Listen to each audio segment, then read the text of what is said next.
Welcome to the Heavy Sweater Podcast. My name is John King. Thanks for listening to the podcast. If this is your first time listening, this is the Heavy Sweater Podcast, a deep dive into the beginnings of local Australian musicians and bands of the heavy variety. And this week, we have Tim Price of the Faction and Collision Course. Tim's an absolute fucking weapon, brings major exposure to a fuckload of bands all throughout the country and the world. And you can tell just how much he gives a shit about music, especially local music, just from how he talks about it. And I fuck with that heavily. We go into Tim's beginnings and listening to music and touch on his time playing in bands and what made him decide that more of the managerial press side of the music industry was for him, I guess. But yeah, and in the podcast, I had a full-blown fucking brain fart and kept bringing up Wall of Sound, which he does not work for and never worked for.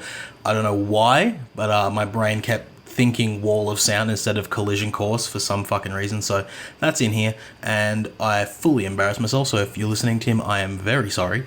Hope I didn't make too much of an asshole out of myself. But yeah, with all that being said, it's Wednesday, and you know what that means.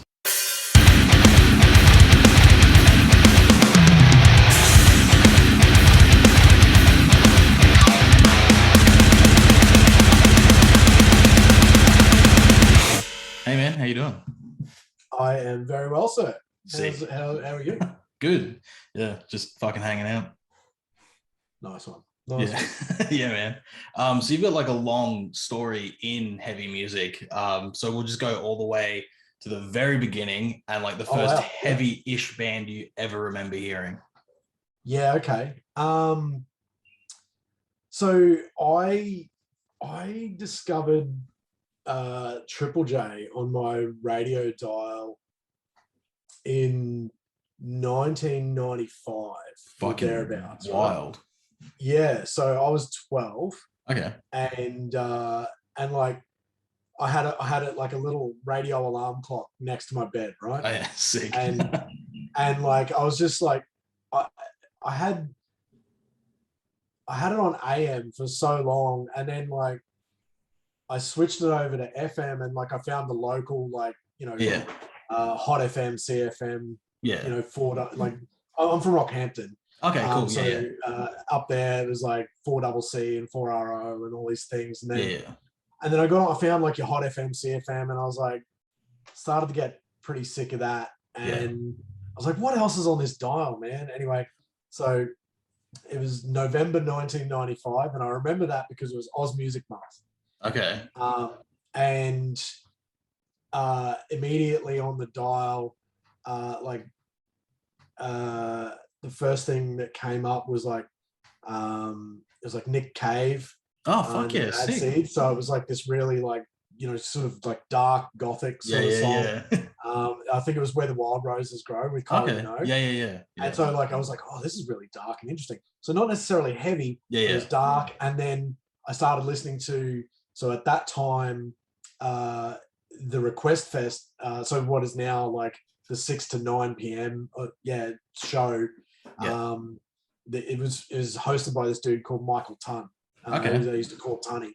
And at that time there was like a lot of those bands that we like, people sort of, quote as being sort of like these sort of quintessential Australian Triple J bands, like, your Frenzal Rhombs and the Living Ends and Regurgitator and oh fuck, I've not heard that name in ages. Exactly, right? Yeah, crazy. So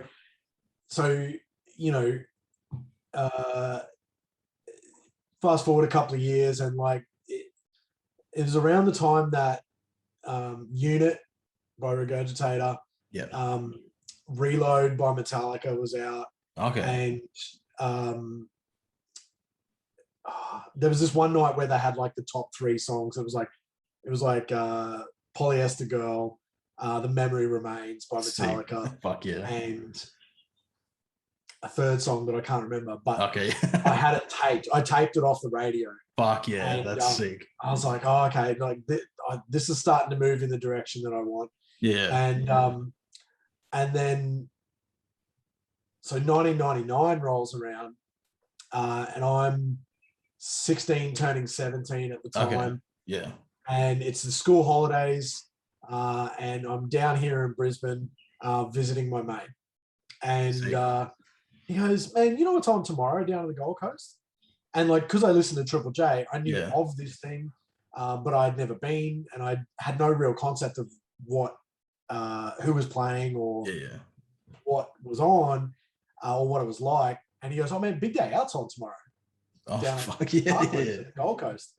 Hectic. I'm like, he goes, do you want to go? I was like, yeah, that sounds sick. Like, you know, how do we do that? And like literally, man, we didn't have a ticket. We got on the bus at Roma Street. Yeah. Went down to Parklands. I bought a ticket on the gate. Yeah, fuck yeah. It was like $85. Yeah. That's like cheap as fuck. Yeah. Yeah, in 1999. Yeah. And so I don't know if you remember the lineup for 99. That was Manson and Hole. Yeah. You got it. Yeah. You got it. And Rammstein were meant to be there that year. Oh, okay. But they pulled out.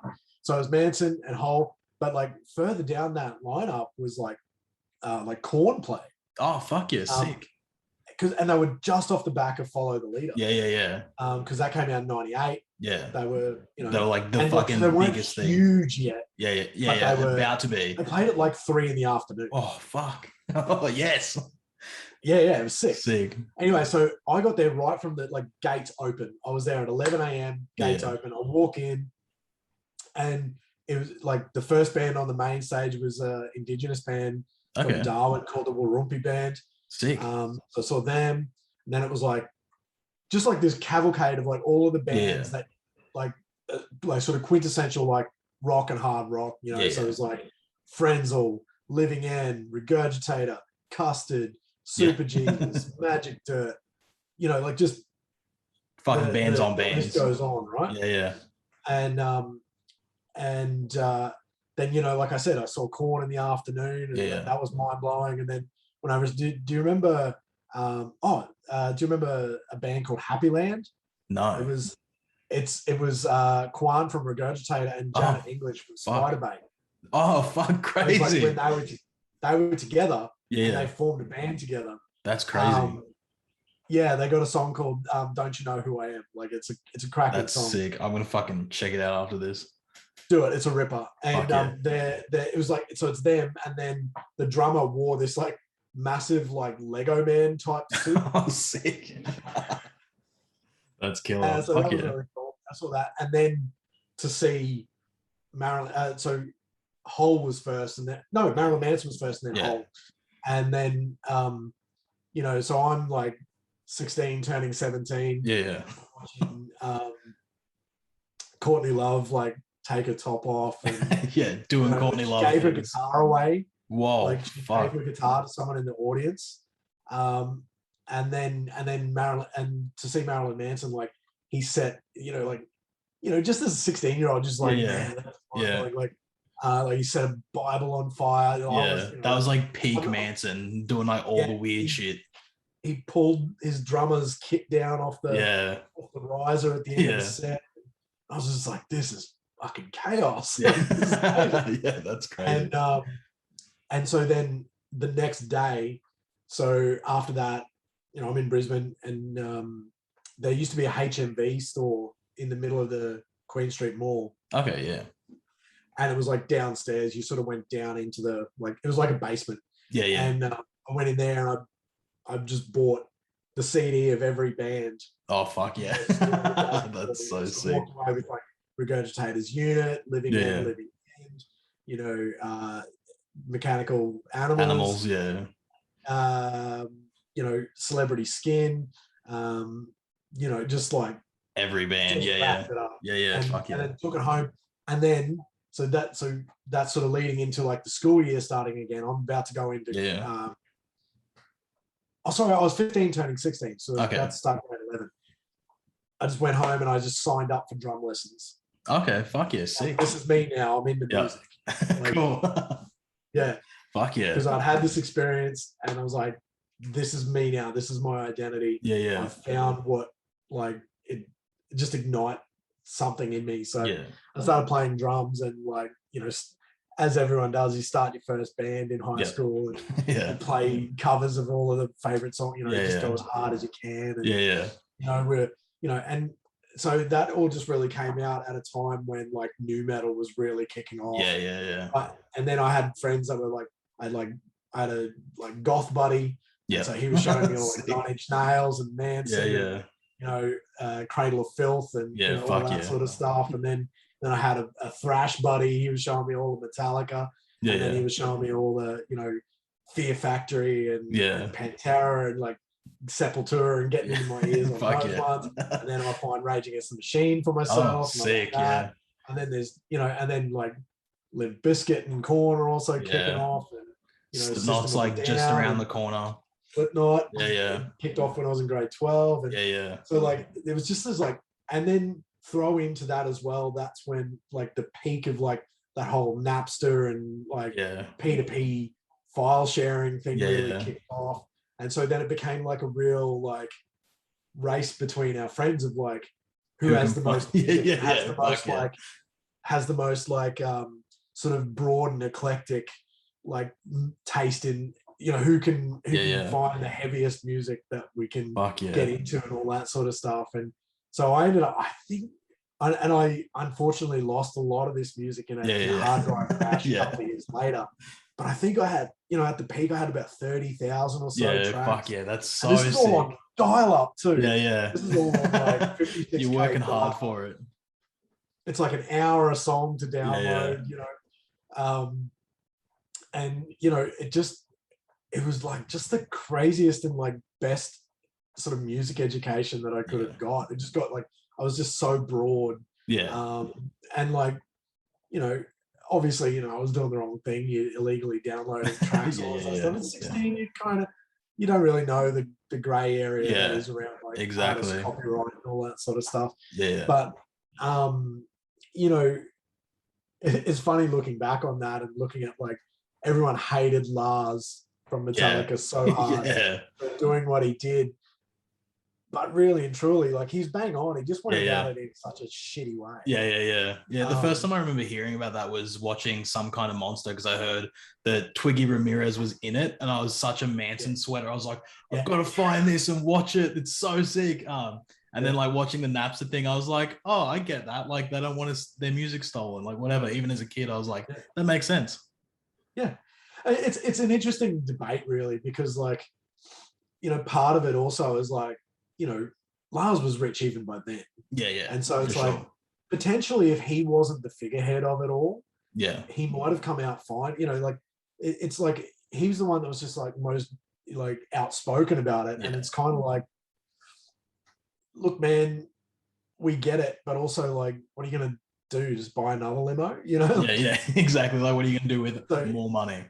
And it's sort of like he if someone else had been brave enough to put their name to it, someone that was sort of like an up and comer, you know, and being the face of it, maybe then there's that whole argument of like, well, would anyone have paid attention?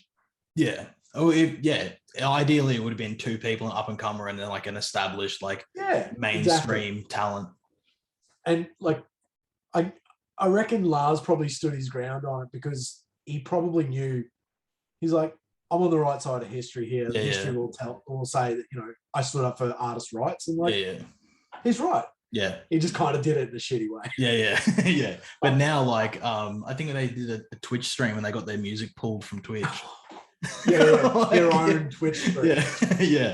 So it's like, what's going on? You argued for this, champ. So it's like, be careful what you wish for, really. Cool, man. That's fucking sick. That's such like an interesting like amalgamation of like to get into music, like the most pure form of like the peak of heavy music. Everyone can listen to everything. There's no elitism, no bullshit, just like heavy's heavy.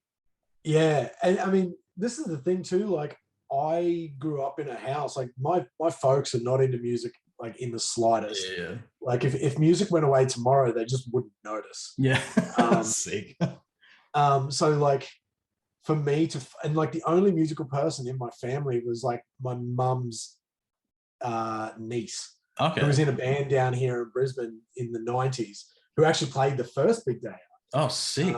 Crazy. So they were in a band called the Dream Poppies, and it was very, very like Lemonheads, very, you know, like early 90s, like alt sort of stuff. And they're pretty well known down here. Like they, supported the Violent Femmes and Okay, fuck yeah, cool. like all sorts of stuff. But they played the very first one that Nirvana was on. Oh, sick. Fuck. So that was sort of like, I knew I had this relative that played, cool music and supported Nirvana and that sort of stuff. And yeah, for me to go to Big Day Out, and then for that to be sort of like my music sort of awakening. Yeah. It just feels really nice. Yeah, for sure. Kind of full circle for me, yeah. Yeah, fuck yeah. And then you pick up drums and then start bands. And what's your introduction of like playing drums in like a live setting? Yeah. So the first thing that we ever played, we had in grade 12, we had a battle of the bands. And classic. And yeah. And I actually ended up playing in 2 bands that night. Oh, sick. Because there was like a band in the grade below that they had a full band, they just didn't have a drummer. Okay, yeah. And I was like, look, I'll fill in and I'll just play for your band that night. And then I'll play my set with my band later on. Yeah. And I've ended up being like lifelong mates with the guys in that younger band as well. Okay. And yeah, it was, but what I found and how I ended up like in the industry really was that like I found when I was in the band, I just automatically took the role of like being like the booking agent and the manager, and like I organized everything. We jammed at my house. Yeah, I was the one that was out promoting. Yeah. You know what I mean? Like I just took that role. Yeah. Because no one else, everyone else in the band was just like wanting to just like noodle away on their guitar and just be, just like they weren't into performing. Like I'm by no means a good drummer. I'm an okay drummer. Same, yeah. But like when I get on the stage, I fucking give everything. And like, fuck yeah. And so like, I'm really like, I really like being on a stage and being in front of people and performing. So like, that's all fine. But the thing that I always enjoyed doing was like, legwork. Getting the promo shots done, designing a logo, like how are we going to tell people about what we're doing, all that sort of stuff. Fuck yeah. And then, so that kind of just bled into like, and then I ended up in a covers band. So I just played in a covers band for a bunch of years. And then, so I'm still in Rockhampton at this point. And the Queensland government, the Arts Queensland, whatever, used to do these things called, it was called A Venue. And A Venue had like people in Cairns, Townsville, Rocky, Sunshine Coast, Gold Coast. It was to encourage like original music in the regions. Yeah, fuck yeah, that's sick. And so they started putting on these workshops and stuff in the regions. And I started going along. And one of my best mates is a guy called Craig Zonka, and Craig is now like the ABC radio like morning presenter. Oh fuck yeah, sick. Yeah, like he like dude has like the most like perfect baritone radio voice that you've ever heard. And I played in the covers band with him. And then we started going along to these A Venue meetings, and the big problem that all of the bands and everyone in Rockhampton identified was that there was no opportunities for bands to play for the public. There's heaps of opportunities for covers bands, but like no one putting on shows for original bands. And so they were like, all right, well, who wants to like, there's a bunch of venues that we've identified that might be up for putting on original shows. Who is up for putting together a proposal and going to the pub and speaking to the owner and pitching the idea of original music in their venue? And so at the time I was a high school teacher. And Craig is already a radio presenter on ABC in Rockhampton. And so everyone kind of looked around the room and they looked at like the 2 guys that had a quote unquote professional job. And went, oh, you guys? And so Craig and I just put together this proposal there was a pub there in Rocky called O'Dowd's. And they had like a beer garden sort of area that you could kind of block off from the rest of the pub. And so I was like, that's perfect. You can ticket the shows and and people can pay to come along for access to the show. Yeah. And we pitched that, and Craig had this like brand idea for ages called Hoist, that he was going to that he wanted to put like a Hoist Presents and put shows on, right? Yeah. And I was like, yeah, that's sick, like that's awesome. And at the same time, my mate had started up this, like, do you remember web forums? Yes. Yeah. Yeah. So my mate was running a web forum, and he was like kind of sick of running it. It was like just a Rocky based web forum for locals. And I took it over and rebranded the thing as Hoist. So it's the Hoist forum. Sick. And I just like really geared it towards music, right? Yeah, yeah. And so we used, so this is all pre-MySpace. Ahead of the game. Well, like on a couple of levels, like I realized a couple of years later that like, like a bunch of years ago in the MySpace era, there was like, Bang and Thriller and Next and all those venues, yeah. So there's club nights. Like I realized I was doing a club night before a club night was a thing. Yeah. And I was utilizing online promotion and all of that sort of stuff before it was a thing. And and then when MySpace came along, like that just like hyper like gave it a shot in the arm as well. Yeah. And so like I just started putting on shows, and then eventually the job at the A Venue thing came up as well. So I took that job. Sick. So I was kind of working it from both sides. I was like bringing the industry to Rockhampton to run workshops and stuff.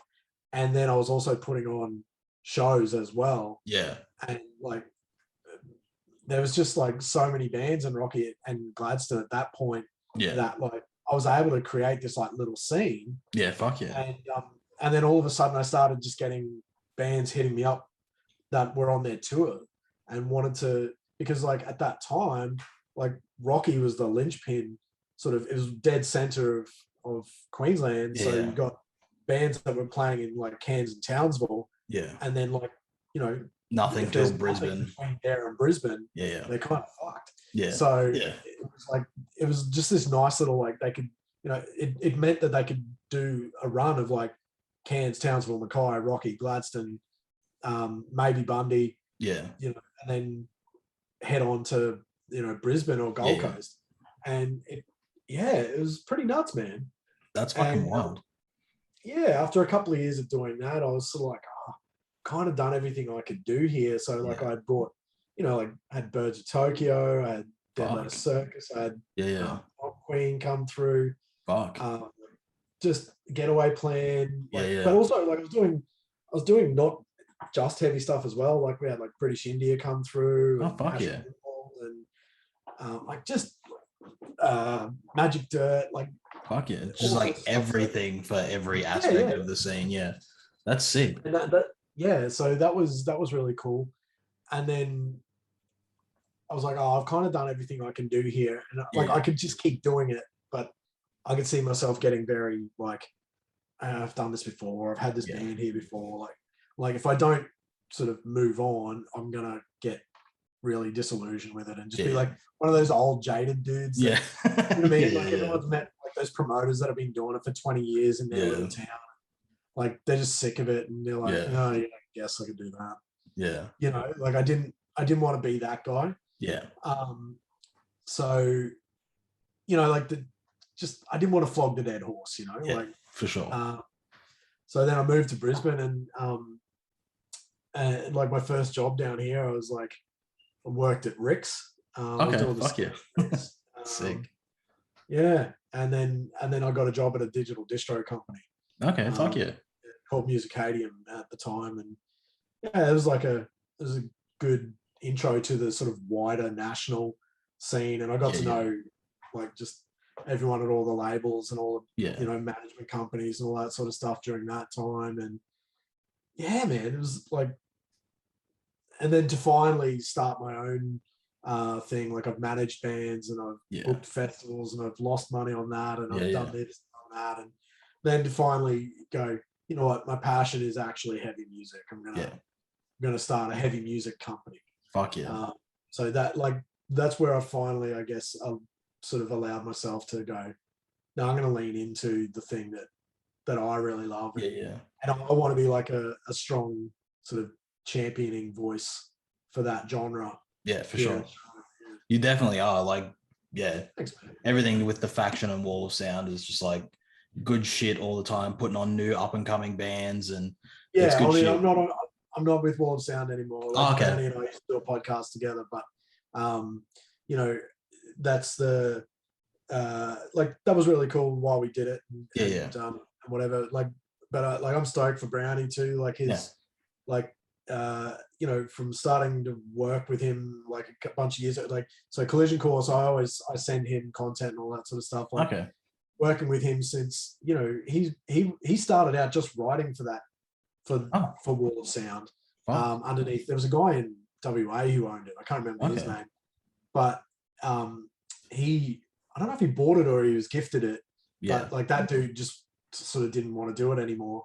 And gifted it to Brownie because Brownie was just like so passionate about it. And so his goal was to like make that a genuine thing, and I'd absolutely say that he's achieved that. And he, like, from, you know, just starting it out and like sending him presses and all that sort of stuff, like I'm pretty certain I gave him like the first sort of premiere that they ever did on Wall of Sound. Fuck yeah. Don't quote me on that, but I'm pretty certain it was at least amongst the first publicists or labels or whatever to give him a band or a song to premiere worldwide.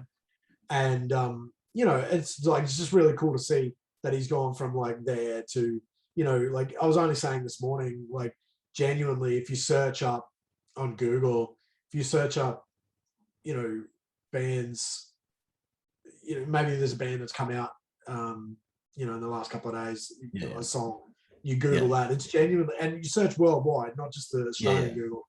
Most of the time it's in the top 3 results, and like that's phenomenal up against stuff like Metal Hammer and Metal Injection and all that sort of stuff. So like I absolutely give him so many props for what he's built, and he's done it on his own. And like if you speak to him, like that was his goal all along, was to like prove he could do it. So like I got to give props. Like he's done a really good thing there.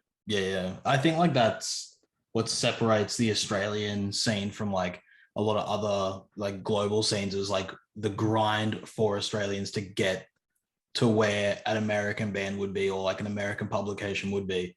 You got to work a bit harder being from here. Absolutely, man. Yeah, absolutely. I mean, like when you've got a country that is geographically the same size as the US, but like the population less than look, I don't know what the population numbers are, but less than what's in New York City itself. You know? Like, it's sure. It's you know, like there's, and then to dilute that, and certainly not all of them are going to be into heavy music. So like, sure. You know, so you talk percentages of percentages here.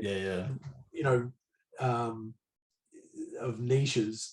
Like it is a grind. It's absolutely a grind. But like I think that like the thing that shines through for heavy music fans is just like the loud, passionate voice that they have.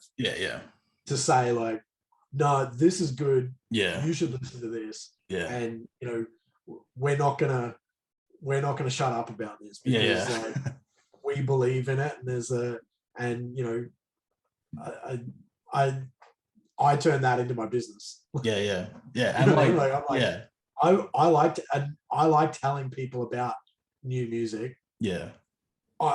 How do I get paid for that? I think like even like that is just like fucking so sick that like the vocal minority of heavy music fans can like build a career. Like Parkway, it was just like them going to regional towns and people being like, check this fucking band out. And even as recent as Alpha Wolf, they're fucking huge because people were like, check this fucking band out. They're doing crazy shit. Absolutely. And I really love as well with Alpha Wolf, because I worked with that band early on. And, you know, there was a moment there like where, you know, they unfortunately chose someone to front their band that did some shitty things. And, you know, there was about a year there where like they were in a real limbo of Yeah. what to do.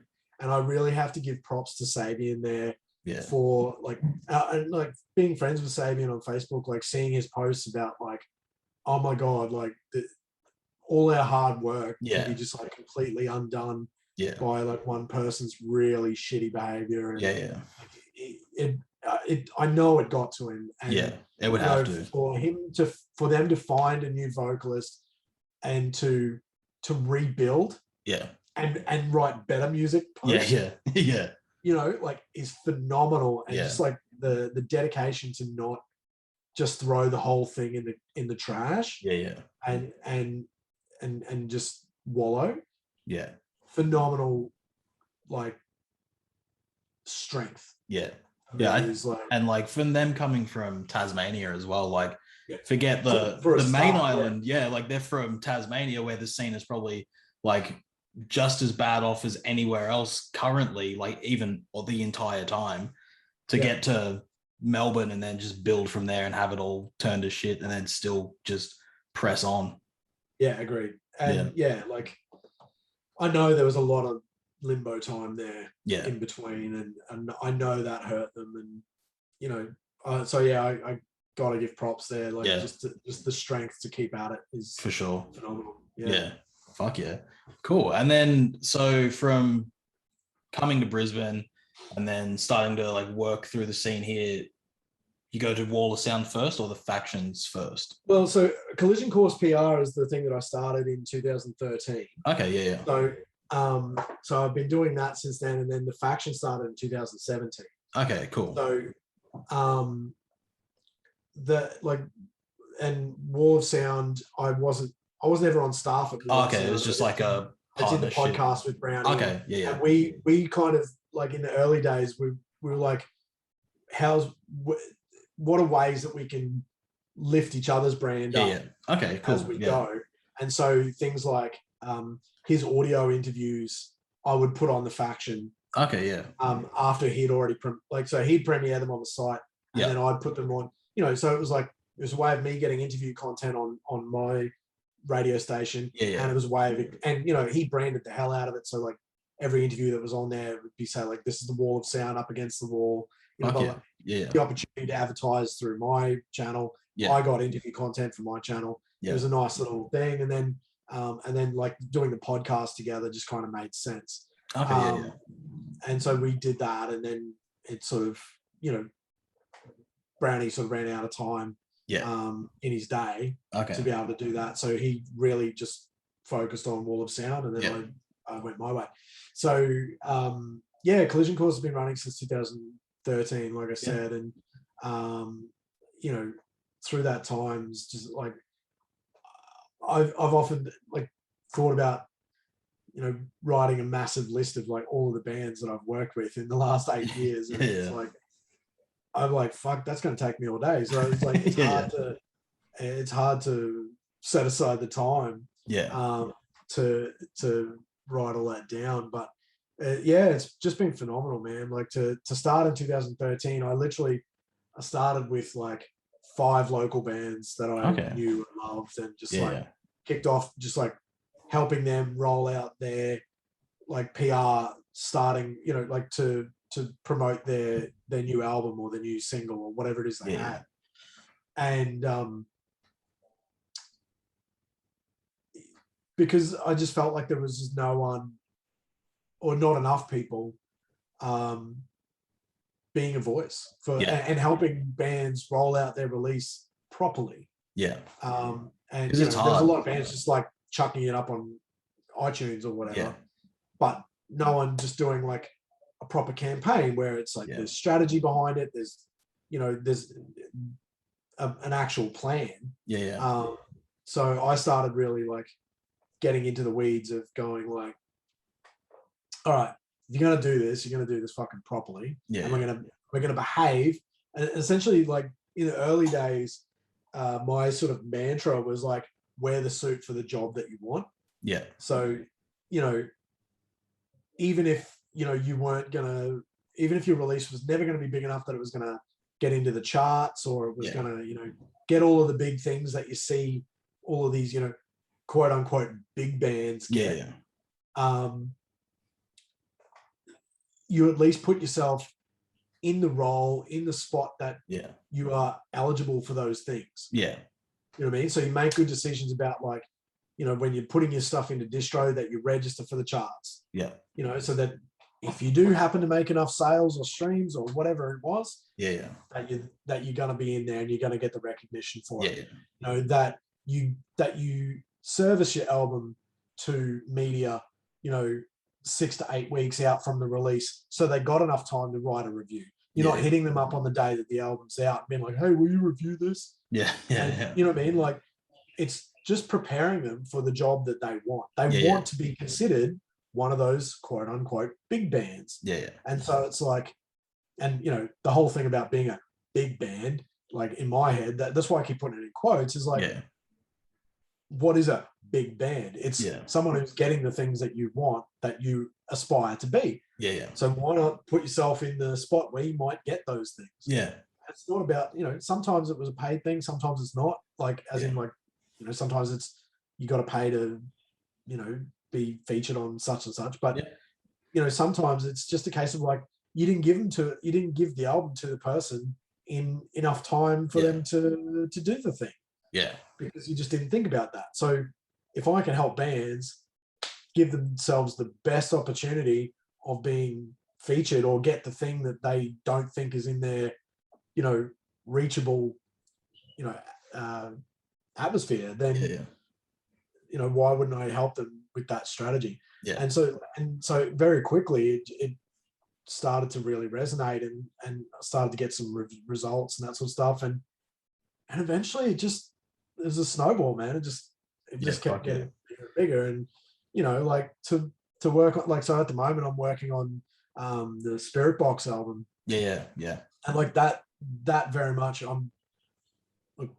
if it doesn't get this, I'm going to look like a real idiot. But like I'm genuinely certain it'll be a top 10 record this week, and that's their debut album in Australia. You know? Like, it's a great album, fantastic album, and you know, so like to work on, and like I had to fight to get to work on that record as well. Like I went after it, man. Like I hassled their Australian label and be like, there is fucking no one in Australia that loves this band as much as I do. I've been following this band for years. I tried to get them to sign to my label like 2 years ago. You know, so it's, you know, I was like, look, you know, you're going to get the best work on this record because I fucking give a shit about this band.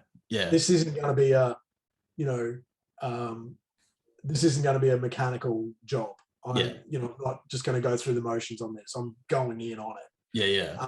So, you know what I mean? Like that's what I've, like, I don't take that privilege lightly either. Like to speak for and help tell the story of a band like that, either, you know, an Australian band or a band from elsewhere, you know, telling their story to come into Australia, like genuinely a privilege. Because it's the kind of thing that can, you know, like if done right, then it can set up a viable, you know, career in Australia for them. Like, it you know, if it charts, then all of a sudden their fee to bring them out for a festival in the future. You know what I mean? Like, it's the kind of thing that like helps them make a sustainable career in music. And even outside of festivals, they could like tour here just on their own and fill like massive venues. All of a sudden, you know, you can hit a multiplier on their merch sales because, you know what I mean? Like it's the thing that can actually make the difference if you tell the story right. And like, that's what I've just been like super passionate about in the last couple of years. It's just like making sure that band stories are told properly. And just getting it into those spaces that like normally aren't reserved for heavy music, you know. That's the thing that I really love, when I get that story in the place where they usually don't talk about heavy music. Fuck yeah. I'm gonna get into some people that aren't usually exposed to heavy music. You know? That's sick. That's the fucking goal, is to is to like it's And getting back to like, you know, you were talking about religion before. Oh yeah. That one of your previous interviews, I was talking about religion. You know, like on one level, it's almost like you're getting into a space where you can convert some people. You know? Yeah. Well, like I can convert some normies, you know? Yeah. Spiritbox are like easily like the most relevant crossover band for people coming into heavy music. Like when I was a kid, it was like Linkin Park and the emo bands, but now it's like Spiritbox. This is the like the conversation so I've got a business partner as well. He's literally in the other office. Oh, sick.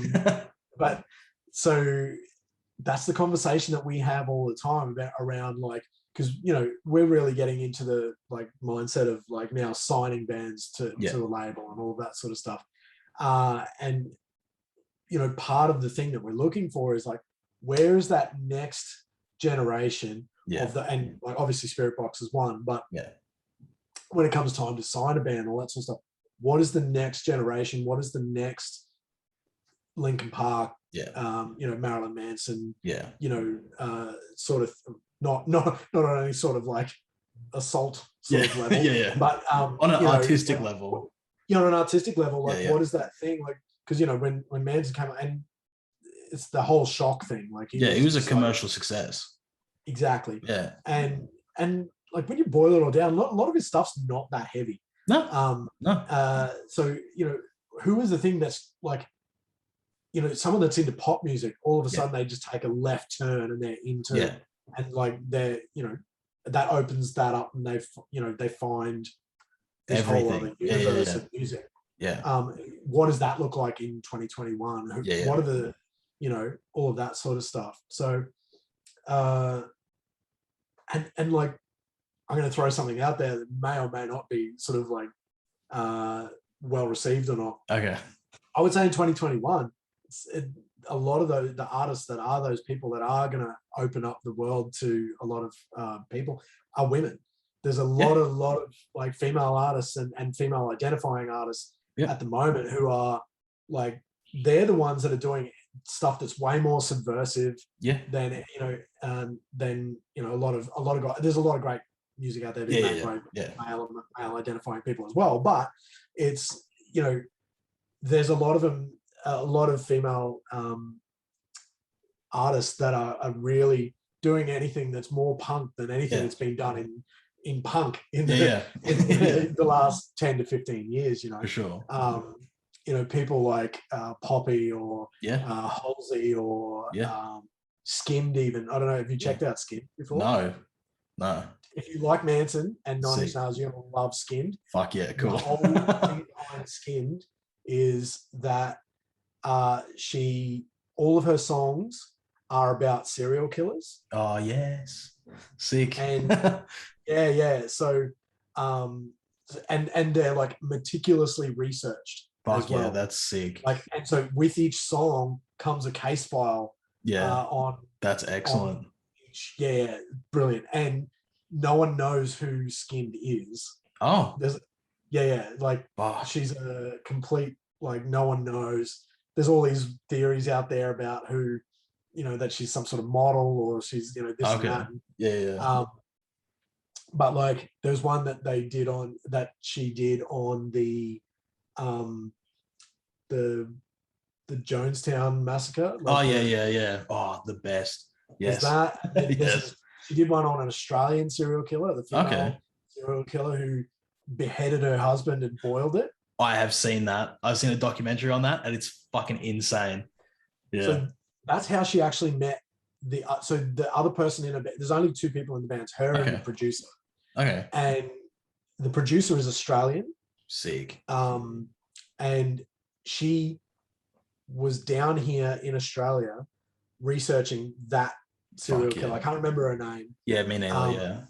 But she was down here researching and met with and interviewed the serial killer. That is so sick. Yep. And met the producer down here like at a party or something. That's and wild. Then they just vibed. Yeah. And then like just went into the studio and recorded the first sort of bunch of songs. That's so, and it's spelled like SKYND. Okay, sick. Cool. Check it out. Fuck It's yeah, I like will. it's kind of like if Manson and Gaga, Okay. like it Which is has the not theatricality of very Gaga. far away, yeah, from each other. Yeah, exactly Yeah, right. yeah. So like it, yeah, Fuck yeah, brilliant. that's sick. And it's Cool. just so dumb. She's got a song with Jonathan Davis as Okay, well, cool. Fuck yeah. singing about, I can't remember which serial killer now, Okay. Sick. but David someone.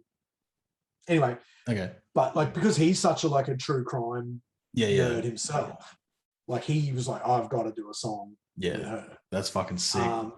Yeah, because he's all. I'm pretty certain he collects serial killer like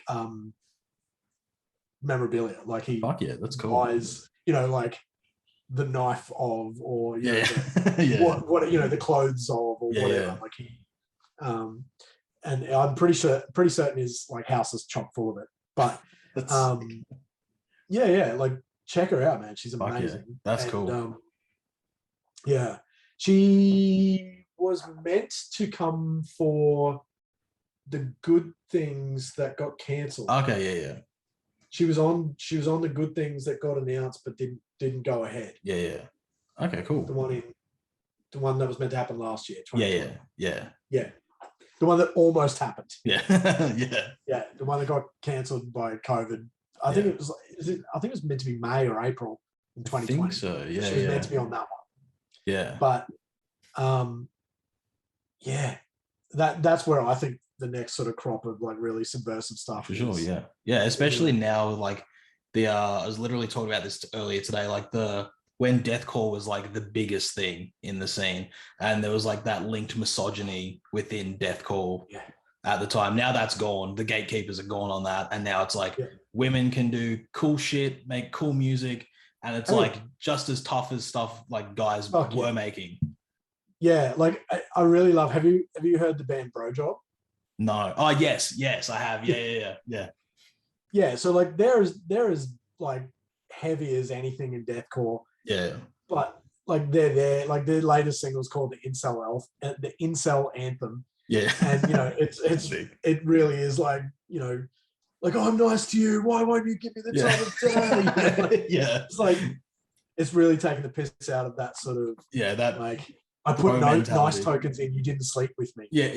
Kind of like entitlement of shit dudes. Yeah. But yeah, and then like the rest of it, like there's a bunch of it that's it's all about like just like subverting the whole like homophobia thing in like real broy culture. So it's hilarious, man. There's a real thread of like super heavy bands but being funny at the moment. So like there's Bro Job, there's Eskimo Callboy. We butter the bread with butter. Yeah. I remember we butter the bread with butter from like years ago. Yeah. And it's really to me it really takes the piss out of that like MySpace core like era. Yeah. And even like modern Attack. Oh god, yeah. With like that country song or whatever, country kawaii or whatever the fuck.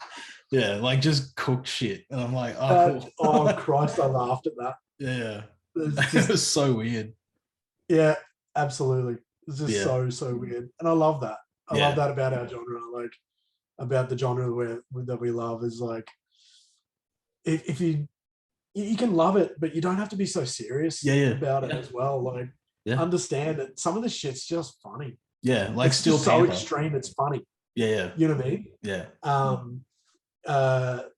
It's kind of the equivalent of like a Tarantino flick, where it's sort of like hectic and then like little bits of comedy and then hectic again.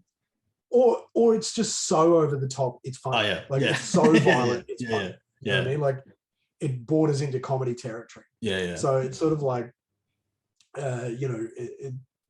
I think you just got to stop and remember, like, if you're not so serious about gatekeeping the boundaries of a genre, then there's so much fun to be had.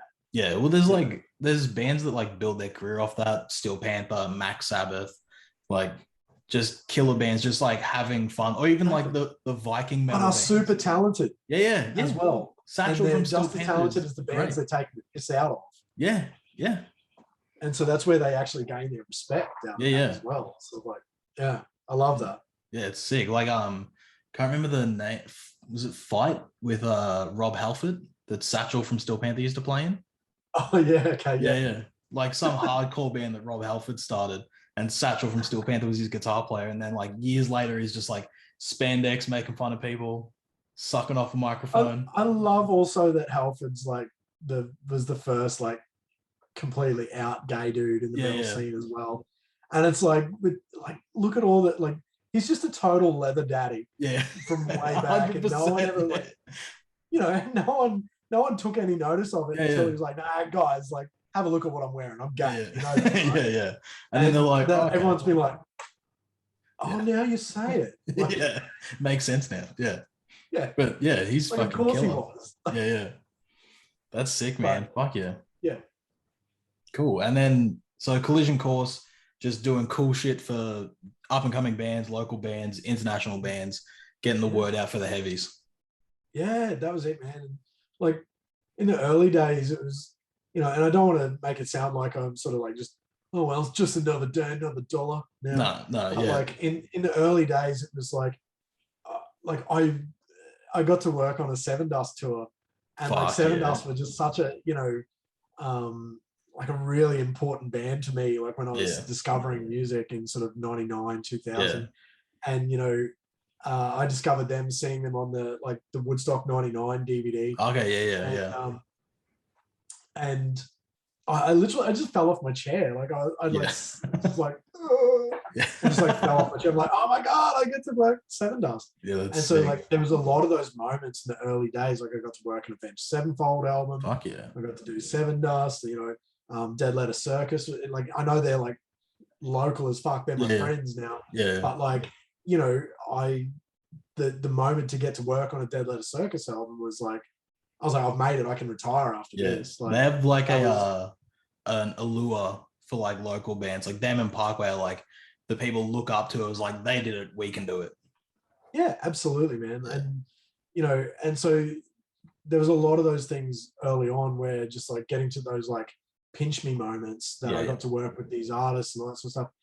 I don't take it at all for granted that I get to work with, you know, artists of that size fairly regularly now. That's really, really nice. Yeah. But man, it's just such I love it. And but it's been a long grind, man. Like it's been 15 years in the industry, getting to get up to this point. And it's still a learning thing, man. Every day I'm learning. The game changes constantly. It absolutely does, man. And it's like there's, you know, I love being in this office with my business partner. His name's Steven. He's been in the industry for 20 years. Oh, fun. And he's the kind of guy who likes to stay ahead of, like, he'll see a trend and be like, okay, this is where we're heading. Like, we need to stay ahead of this, you know, for our business and for the industry in general. And he's just got a great mind. And I love working with him because it like working with him allows me to stay ahead of it and just stay, you know, just to add a bit of, you know, stability to my business so that I can keep doing what I'm doing for bands and all that sort of stuff. I don't take that for granted at all. Yeah, fuck yeah. I think it helps that like you give so much of a shit about it. You have to. Yeah. If you're not, then you're not doing anyone any. Yeah. I think like, because like my first experience in like the heavy scene was pretty rough. And like you can tell that like some people will say, I give a shit about your band, and then they just don't. And like, unfortunately, starting out, you're too far in before you realize. Yeah.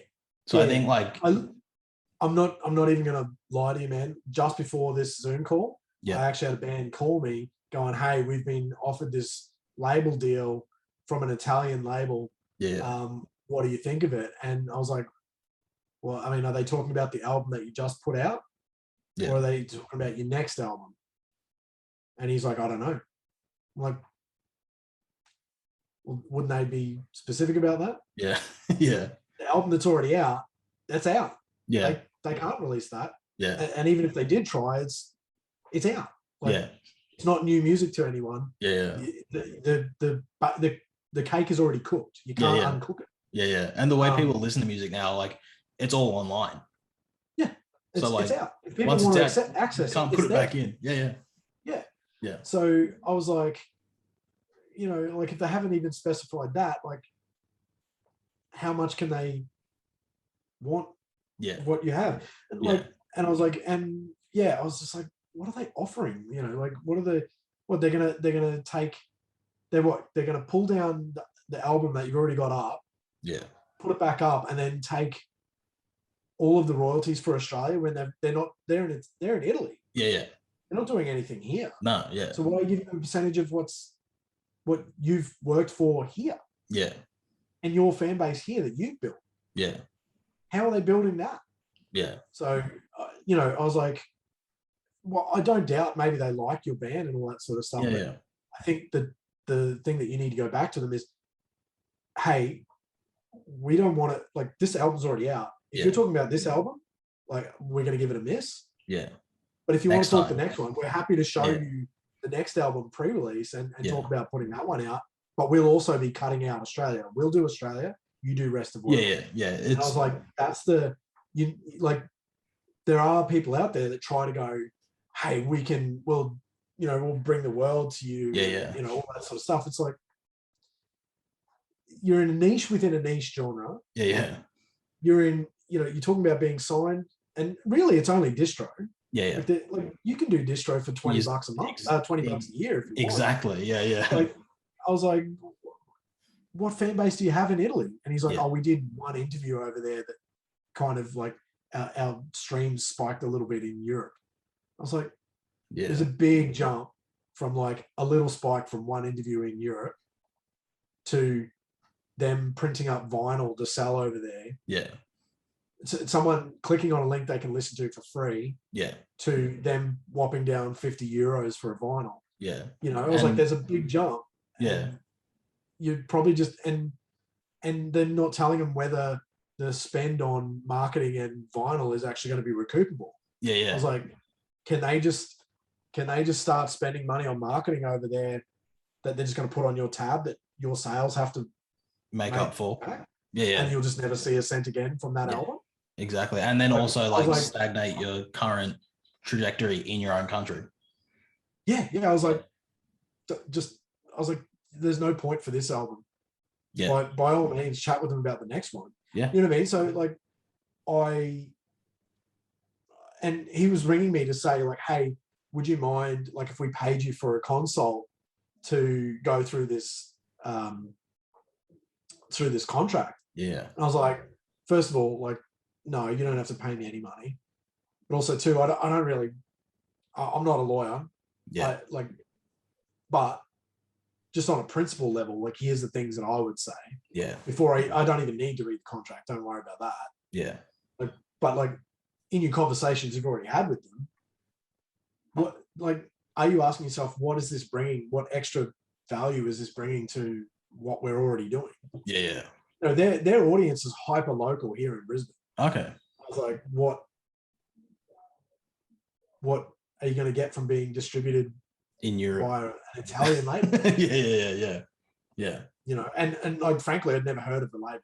I'd never heard of any of the bands on the label. So I was sort of like, it doesn't hold any weight here. It might in Italy. But also like, you're an Australian band. We're going to go over and tour in Italy. Well, to me, like when you said Italian label, I instantly thought of, do you remember when Avenged Sevenfold first started and they got signed to that label to put out their first album?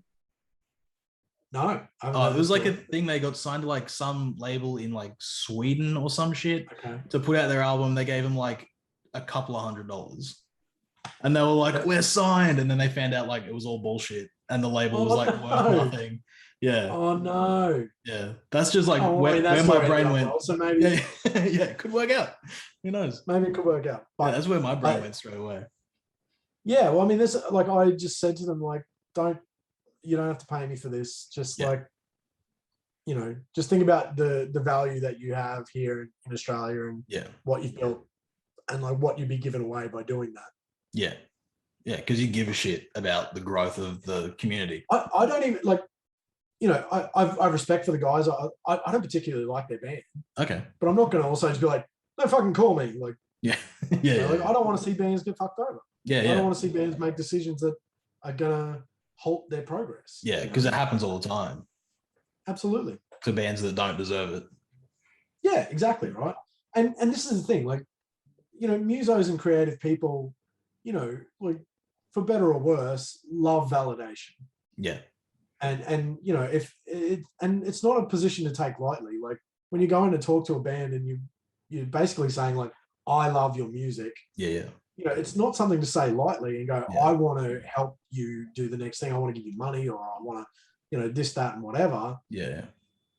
You got to understand there's a responsibility that comes with that to make sure it's done well, and that you're not putting a barrier in front of those bands that's going to, you know, halt a whole bunch of things for them. Yeah. It's not, and of course, like the agreements and whatever that are signed and are put together have to be like profitable to all parties. There has to be a money element for whoever's doing the deal and whatever as well. It can't just be like, oh, I'm a bank, here, have money. Yeah. But that's unrealistic. Like, so it has to be a mutual thing, but also it can't all just be one-sided. Yeah.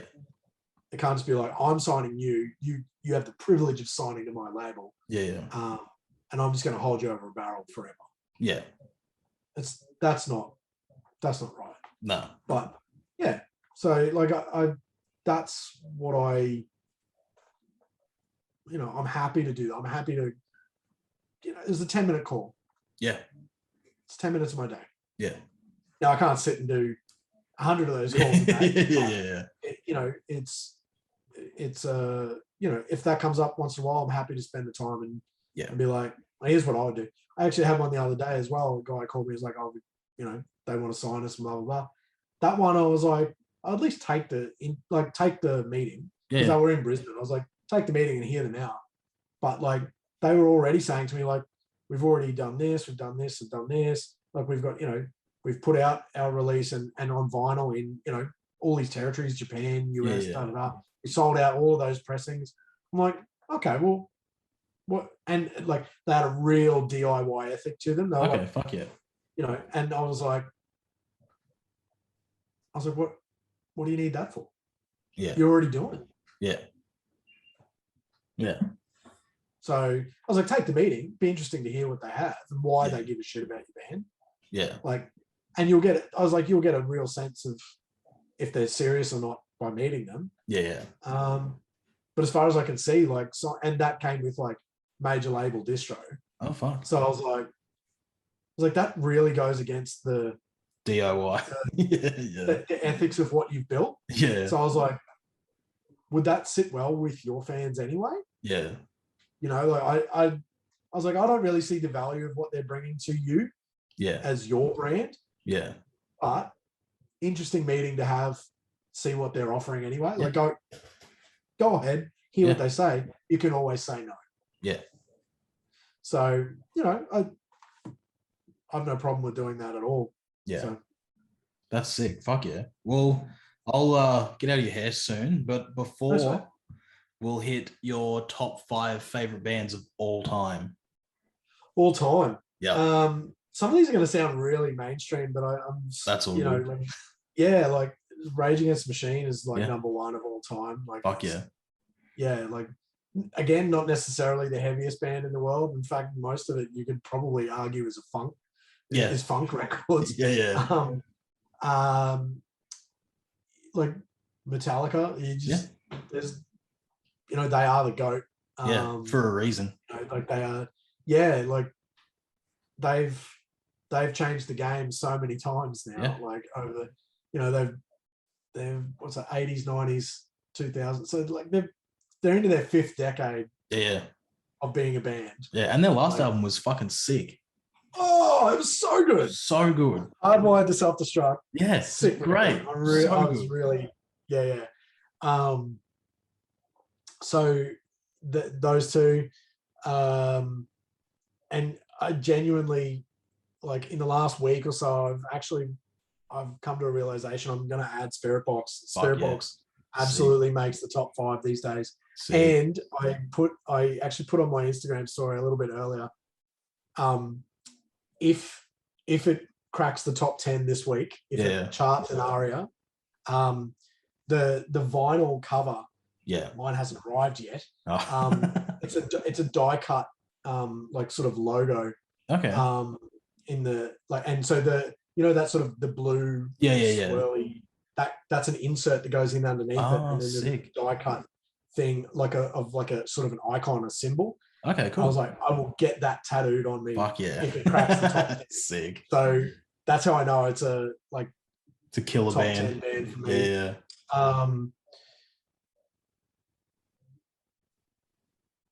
Oh man, the last two are the hardest ones for me. So it's sort of like it'd either be either Carnival or Dead Letter. Okay. So that's sort of the prog band in there amongst it all. And then so that they like one of those would take up one spot. Yeah. So you almost have like, let's say, a tie for those ones. All right. And then probably you put me really on the spot here. Fuck. It was Manson for a number of years. Oh, fuck. But the last couple of years, like learning about all the stuff that he's done, all that sort of stuff has really soured my fucking. Why do you have to be such a piece of shit? You know? But I mean, failing that, like oh fuck, man, there's just so many. Maybe something like AFI or sick Gavin Dance, like crazy, sort of like weird punk sort of stuff as well, like that has like the gothic sort of elements to it as well. Like, I really like a dark record, you know. Yeah, sick. AFI is so sick.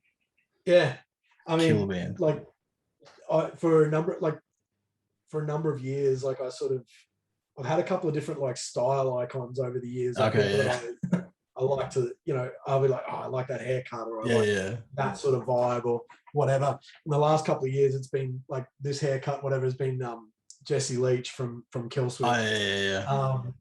And I did an interview with him, and I told him that I was like, I bet you don't get called a style icon very often.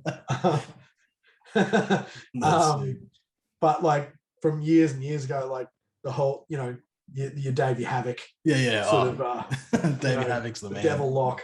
I had that for a number of years as well. So like sort of that the Miss Murder era. The emo era. The big big Devil piece. Lock that he had. Like, that was and the fingernail polish and the sort of, that sort of stuff. Like fuck yeah. Years I was like, oh man, what? I love that guy. And then it was Jared Leto when he was in 30 Seconds to Mars. Early years of that as well. I had the haircut, and I had like the streaks of red. Oh yes. I've done a few different looks over the years. Yeah. Fuck yeah, that's sick. In the late 90s, it was like it was Fred Durst for sure. It was fitted caps backwards and Dickies and skate shoes, sick. But it's been funny. It's been very funny. Fuck yeah, man. Cool. Well, do you want to hit socials for anything before we go? I guess the three things that would probably sum up me is like the Collision Course socials. So on Instagram, Facebook.